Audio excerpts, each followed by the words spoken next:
My first price target for Axelar's native token called AXL in 2025 is $15. And now, of course, not financial advice and not a guarantee, but the reason why is because I think that Axelar is a very special project. After all, it's a Web3 interoperability platform. It's quite essentially an open stack to connect all blockchains together. Now, you may be thinking, okay, that's kind of weird, man. Being focused on interoperability, isn't that kind of caca? No, I don't think so. That's not true because lacking interoperability, it's a major issue as we speak. For instance, right, there's many networks out there, many blockchains, but a lot of them, they can't freely send data and value to one another, because they're independent of one another again, and they lack interoperability. A very popular example of this is, for instance, Bitcoin and Ethereum. They can't freely send data and value to each other, which is, of course, a caca issue. So it's clearly evident that this problem is widespread, but of course, this is where something like Axelar comes in and attempts to save the day. And if you think about it, this issue does need solving because, for instance, imagine if banks in real life, like let's say, lacked interoperability for the most part. That would be so bad. Like just an analogy, right? For instance, if I were using Wells Fargo and my friend is using Chase or, Bank of America, but then I can't send them a wire transfer, that would be such a bad situation. Now, of course, that situation doesn't exist, but imagine if it did. That would be a problem. But again, in the world of blockchains, this issue is somewhat still here. You take a look at how a lot of them lack interoperability. So again, it's very bad. Now, that's how special Axelar is. It's actually trying to solve a real-world problem, not trying to focus on some random nonsense. And if you think about it, Axelar is doing very well. Currently, there's over 60 blockchains connected with Axelar, which include Avalanche, Moonbeam, Say, Cosmos, the BNB chain, Base, Arbitrum, Ethereum, and many others.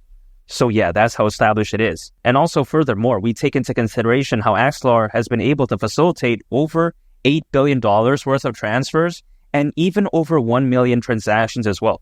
That's insane. Now, also on top of that, we take into consideration how it's already partners with Onyx, which is by JP Morgan. That's a big deal. We take a look at how it's also partners with Microsoft and even MasterCard as well. If Axelar were so bad, would it be able to have these amazing partnerships? I don't think so. This is a true testament to just how special Axelar really is. And when I take a look at Axelar, it really does remind me of a somewhat, up-and-coming version of Polkadot. Because if you take a look at Polkadot, much like Axelar, it's also focused on interoperability. But then when it comes to Polkadot, it's a relatively, big project as of right now. Axelar, it's still relatively up and coming, even though it's not a small project by any means. But I kind of view it as somewhat of a Polkadot, but then it's like Polkadot going back in time, as if I can accumulate Polkadot at a much lower, point, I would say. And that's why I love Axelar so much. It gives me Polkadot vibes, and I already love Polkadot, so why wouldn't I love this? That's just the way I view it. When I take a look at Axelar, it pretty much ticks all the boxes. Amazing fundamentals, amazing partnerships, fantastic A+ statistics, and I think it's focused on such an amazing thing. So why is AXL at the price of $15 crazy? I don't think it's crazy at all. I think it could hypothetically be a reality during this bull run. Now, my next price target is $20 for AXL. Now, with that being said, though, people may think, oh, that's kind of crazy. But I disagree, man, because first of all, if it were to go to that price, considering its current circulating supply, at that point, market cap would be around $15 billion. Not too bad. We've seen SHIB reach around $40 billion. I mean, come on, Shiba Inu. But besides that point, we take a look at Doge. This is even more crazy. It reached over $80 billion in market cap. And Dogecoin is a very caca meme coin. I mean, I think it's very bad for a meme coin. And it had no business, I think, going over $80 billion in market cap. But I think this, if anything, shows something that we can learn. And that's how, in the world of cryptocurrencies, the bar, I would say, isn't really that high when it comes to cryptocurrencies being able to reach these high market caps. It just doesn't seem like there's a need for a high standard in order to achieve that. So if these meme coins, for instance, can reach those great heights, why can't AXL at least go to far lower than that, around $15 billion market cap? That's just the way I view it.